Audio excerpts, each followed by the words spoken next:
Okay, ladies and gentlemen, we've now got a very special announcement, a couple of very special announcements to make. And to help us do so, I'd like to invite onto the stage, first of all, Mr. Anirban Ghosh, who is Chief Sustainability Officer of the Mahindra Group. And Dr. Ajay Mathur, Director General of TERI. And Mr. Sanjay Seth, Senior Director, Sustainable Habitats at TERI. And it's a happy occasion because it's marking the inauguration of the Mahindra TERI Centre of Excellence for Sustainable Habitats. And the focus of this new centre will be on how to design buildings that are both greener and cheaper.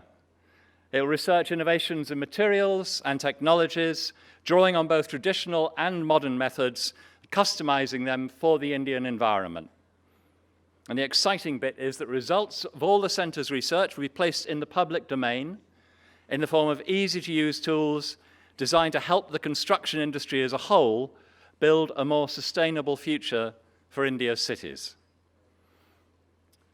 We've heard from Ms. Arjundas, Mahindra Lifespaces, a moment ago, and I'd like to invite her and Dr. Mathur to say a few words about this new centre, please. It is a momentous occasion for us. We were, a few years back, thinking of setting up our own Centre of Excellence for Sustainable Habitats. And the reason for the same is the fact that we've heard a lot about what's happening in the urbanization context. We know that 70% of India's built inventory is yet to come up. It's very important to get it right and not make the mistakes of the past. And therefore, we were very keen to drive the agenda of sustainable urbanization by setting up our own Centre of Excellence. When we started looking around the world, we found our best partner next door here itself in India. And that's how we started a conversation with TERI. It's something we've been engaging with for a while now, discussing what the center would do, what it would work on, what is the output that would go out there to help the larger community. And I'm delighted that we today are able to formalize the announcement of the center and to get it launched. We now move into the action mode where I'm sure the output that will come out from the center will benefit the larger community of construction industry in India with respect to housing stock. Thank you. Dr. Mathur.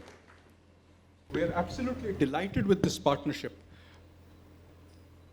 We all know that influencing the design of the buildings built tomorrow and the day after is the key to a more sustainable India.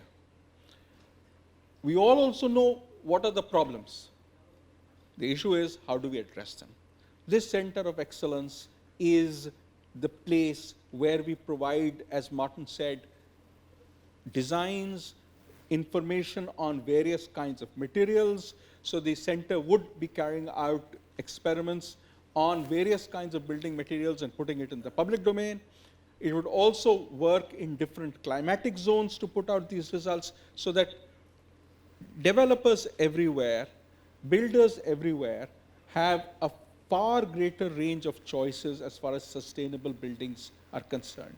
We will work in the collaborative mode, as has been said, and the collaboration including the many, many other people who are also working in this area, so that we can help nucleate all the knowledge that is created, bringing it to make a difference for action tomorrow. Again, as I said, we are delighted and very proud. And now I think it's time for us to unveil the Mahindra TERI Centre of Excellence for Sustainable Development. Do something. Yeah, we need to, I think. Please. Here we go. This Is here? Okay. there it is.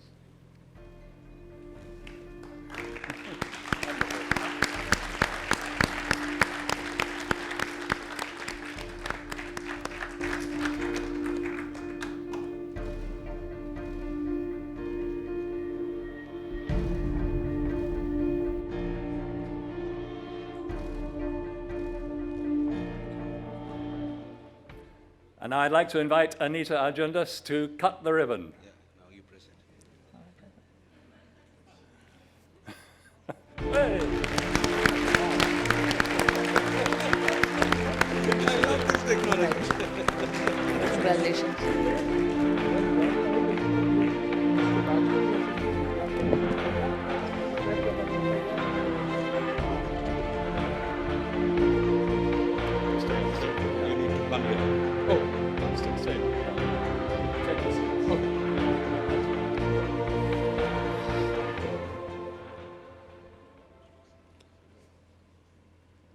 Okay, now it's not the only announcement from Mahindra & Mahindra we have today. They've got something else up their sleeve.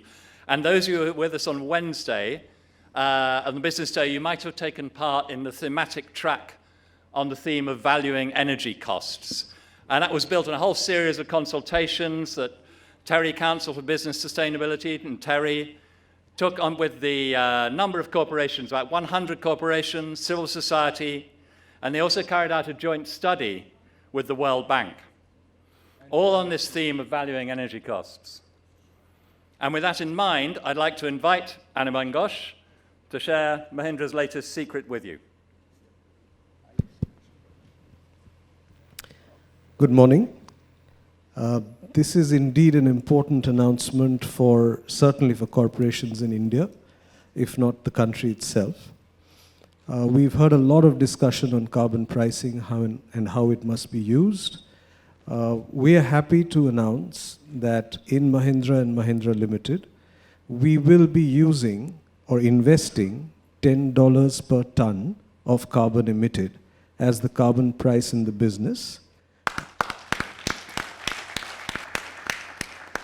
We will be using the money for pursuing low carbon technologies and consistently bring down the carbon footprint of the business in line with the goals that have been publicly announced earlier. I must thank the Carbon Pricing Leadership Coalition, which was formed by IFC and the World Bank, the World Resources Institute, and of course TERI, for guiding us through this journey. And without their help, it would not have been easy for us to cut through all the conversation on carbon pricing, understand it well, and make this announcement. I understand this is the first public announcement by an Indian corporation, but I'm very confident that given the nature of this work, we will hear many more in future. Thanks very much. Dr. Mata, I think you have a few questions for Mr. Ghosh. Well, Anirban, I can't tell you how delighted I am at the continued leadership that your organization continues to play.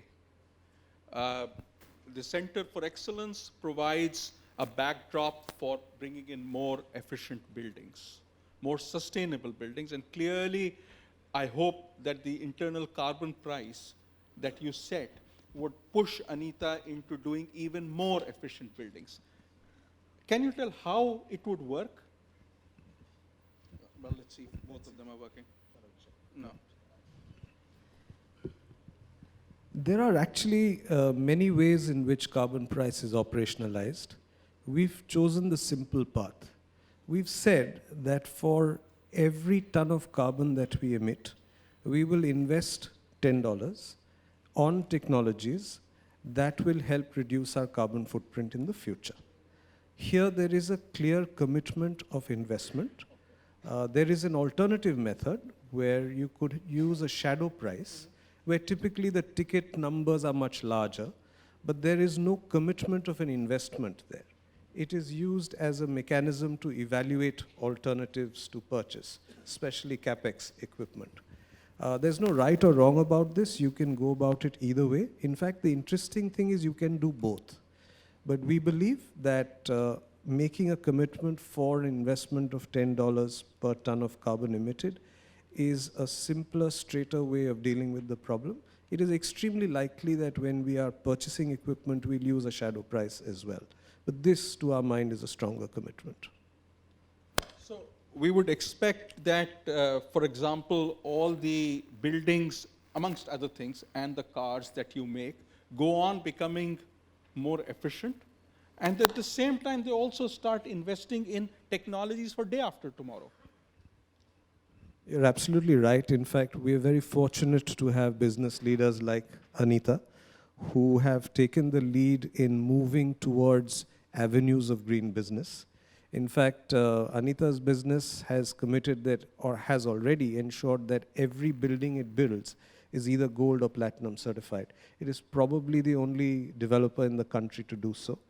And just like Anita, we have Dr. Goenka leading the automotive business. And he too spares no effort to make sure that we move in a green direction. You may know that we were the first in the world to commit to doubling our energy productivity by 2030. We've now followed this up by getting our holidays and recreation business to make the same commitment. And the carbon pricing commitment is actually in the same line, because we will have to make investments to make EP100 happen. And maybe in future, we will also commit to becoming 100% renewable, because a lot of conversation is happening around that topic as well. Well, congratulations. I will remind people that it was a few years ago that we presented the Sustainable Business Leadership Award to Mr. Anand Mahindra for his leadership. And we thought we were recognizing him for work he had done. But, you know, every day we are seeing new initiatives coming out, which I think tells us of this, both of the speed and the direction of change. Congratulations.